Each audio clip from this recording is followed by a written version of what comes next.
നമസ്കാരം, ഞാൻ ഡോക്ടർ ബീന. അവസാന ലൈവ് എന്നൊരു ചെറുകഥയുമായിട്ടാണ് ഞാനിന്ന് നിങ്ങൾക്ക് മുന്നിൽ എത്തിയിരിക്കുന്നത്. നമുക്ക് നേരെ കഥയിലേക്ക് കടക്കാം. ഗൈസ്, ഇന്നത്തെ എൻ്റെ ഈ വ്ളോഗ് തീർച്ചയായും വേറെ ഒരു ലെവലാണ്. അർജുൻ ക്യാമറയ്ക്ക് മുന്നിൽ സ്വതസിദ്ധമായി ചിരിച്ചുകൊണ്ട് പറഞ്ഞു. അവൻ്റെ യൂട്യൂബ് ചാനൽ അരുൺസ് അഡ്വഞ്ചേഴ്സിന് ഇപ്പോൾ 5 ലക്ഷത്തിന് മേലെ സബ്സ്ക്രൈബേഴ്സ് ഉണ്ട്. പഴയ കെട്ടിടങ്ങൾ, കാട്, രാത്രിയിലെ യാത്രകൾ, അങ്ങനെ അവൻ്റെ വീഡിയോസ് എല്ലാം തന്നെ വളരെ സാഹസികത നിറഞ്ഞതാണ്. പക്ഷേ കഴിഞ്ഞ കുറേ മാസങ്ങളായി വീഡിയോസിൻ്റെ വ്യൂസ് കുറയുന്നു. എന്താണ് കാരണം? അർജുൻ തലപുകഞ്ഞ് ആലോചിച്ചുകൊണ്ടിരുന്നു. ഇനി അടുത്ത വീഡിയോയിലൊരു വലിയ റിസ്ക് എടുക്കണം അവൻ തീരുമാനിച്ചു. അങ്ങനെ അടുത്ത വീഡിയോ അവൻ പ്ലാൻ ചെയ്തു. Ghost tower night challenge. നഗരത്തിൻ്റെ പുറത്തുള്ള ഒരു പഴയ കെട്ടിടം, തകർന്ന കെട്ടിടം, ആരും പോകാത്ത സ്ഥലം എന്നാണ് പറഞ്ഞു കേൾക്കുന്നത്. അവിടെ പ്രേതബാധയുണ്ട്, അപകടങ്ങൾ നടന്നിട്ടുണ്ട് എന്നൊക്കെയാണ് പറയുന്നത്. ഇത് വേണോ? അവിടെ അപകടമുള്ളതല്ലേ? സുഹൃത്ത് നിഖിൽ അവനോട് പലതവണ പറഞ്ഞു. ഡേഞ്ചറസ് ആണെങ്കിൽ അത് തന്നെയാണ് കണ്ടൻറ്റ്, അർജുൻ പൊട്ടിച്ചിരിച്ചുകൊണ്ട് പറഞ്ഞു. അങ്ങനെ അവർ അവിടെ പോകാൻ തയ്യാറായി. ഏകദേശം 11 മണി രാത്രിയായി. Camera on. അർജുൻ ലൈവിൽ വന്നു. ഗായ്സ്, ഞാനിപ്പോൾ എവിടെയാണെന്ന് അറിയുമോ? ഗോസ്റ്റ് ടവറിൻ്റെ അകത്താണ്. കമൻറ്റുകൾ വന്നു തുടങ്ങി. വൗ, കാറ്റ് വീശുന്നു, കതകുകൾ ആഞ്ഞടിക്കുന്നു, കെട്ടിടത്തിനകത്ത് കുറ്റാക്കുറ്റിരിട്ട്. അർജുൻ്റെ ലൈവിൽ കമൻറ്റ്സ് ഒഴുകിക്കൊണ്ടിരുന്നു. Bro, you are brave. Go to the top floor bro. You are great. Don't stop, climb up. ഇങ്ങനെ വന്നുകൊണ്ടിരുന്ന കമൻറ്റുകൾ. ഈ കമൻറ്റുകൾ അർജുനന് ഒരു ഇന്ധനം പോലെ ആയിരുന്നു. അവൻ വീണ്ടും വീണ്ടും മുകളിലേക്ക് കയറി. 3-ാം നിലയിലെത്തി. പാതി തകർന്ന പടികൾ, താഴെ അഗാധമായ കുഴി.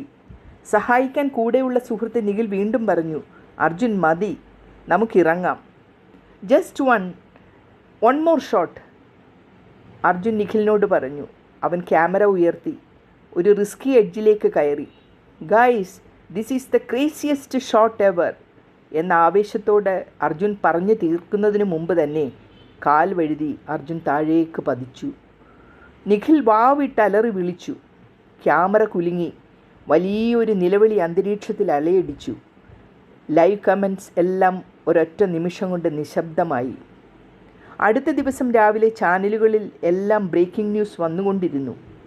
റീൽ എടുക്കുന്നതിനിടയിൽ പൊളിഞ്ഞ കെട്ടിടത്തിൻ്റെ മുകളിൽ നിന്ന് യൂട്യൂബർ താഴേക്ക് പതിച്ചു. ഗുരുതരമായ പരിക്കുകളോടെ ആശുപത്രിയിൽ പ്രവേശിപ്പിച്ചു. നീണ്ട യാതനകളും ചികിത്സകളും നടക്കുമ്പോൾ അയാളെ സോഷ്യൽ മീഡിയയിൽ കൈയടിച്ച് പ്രോത്സാഹിപ്പിച്ചുകൊണ്ടിരുന്ന ആരും ഉണ്ടായിരുന്നില്ല. അവരെല്ലാവരും മറന്നു. അവർ പുതിയ യൂട്യൂബ് വീഡിയോകൾക്ക് പിറകെ പോയി കഴിഞ്ഞു. മാസങ്ങൾക്ക് ശേഷം അർജുൻ മരണത്തെ അതിജീവിച്ച് വീൽ ചെയറിലെത്തി. ചികിത്സകൾക്കൊടുവിൽ അയാളുടെ ഒരു കാൽ മുറിച്ചു കളയേണ്ടി വന്നു. വീണ്ടും മാസങ്ങൾക്ക് ശേഷം അവൻ ക്യാമറയ്ക്ക് മുന്നിൽ ഇരുന്നു. ഇത്തവണ അർജുൻ വളരെ ശാന്തനായി ലൈവിൽ പറഞ്ഞു, ഗൈസ്, ഇന്ന് ഞാൻ ഒരു ജീവിത സത്യം പറയാനാണ് നിങ്ങൾക്ക് മുന്നിൽ വന്നത്. അവനൊരു ദീർഘനിശ്വാസം വിട്ടിട്ട് പറഞ്ഞു, ഞാൻ ഇതുവരെ കരുതിയത് സാഹസികത എന്നത് ഭയത്തെ ജയിക്കുന്ന ഒന്നാണ് എന്നതാണ്. ഒരു നിമിഷത്തെ ഇടവേളയ്ക്ക് ശേഷം അയാൾ പതുക്കെ പറഞ്ഞു, പക്ഷേ സത്യത്തിൽ ഭയം നമ്മെ രക്ഷിക്കാൻ വേണ്ടിയുള്ളൊരു വികാരം ആണ്. അവൻ ക്യാമറയിലേക്ക് വീണ്ടും നോക്കി പറഞ്ഞു, ലൈക്കും വ്യൂസും ഫെയിമും ഇവയ്ക്കൊക്കെയായി ഞാൻ എൻ്റെ ജീവിതം നഷ്ടപ്പെടുത്തി. അവൻ്റെ ശബ്ദം തളർന്നതുപോലെ തോന്നി. പിന്നെ തുടർന്നു, സാഹസികത നല്ലതാണ്, പക്ഷേ അതൊരു പരിധി കടന്നാൽ അത് സാഹസമല്ല, അവിവേകമാണ്. കട്ട് ചെയ്ത് വീണ്ടും എടുക്കാൻ ജീവിതം ഒരു വീഡിയോ അല്ല. ഞാൻ ഈ പറഞ്ഞതൊക്കെ എൻ്റെ സ്വന്തം അനുഭവത്തിലൂടെ നിങ്ങളെല്ലാവരും ഓർക്കണം. എങ്കിലും ഈ അവസ്ഥയിൽ പോലും ജീവിതത്തിന് മുന്നിൽ തോറ്റുകൊടുക്കാൻ ഞാൻ തയ്യാറല്ല. പുതിയ മേഖലയും മേച്ചിൽപ്പുറവും തേടി ഞാൻ മുന്നോട്ട് തന്നെ യാത്ര ചെയ്യും. അവൻ കൈ ഉയർത്തി അഭിവാദ്യം ചെയ്തു.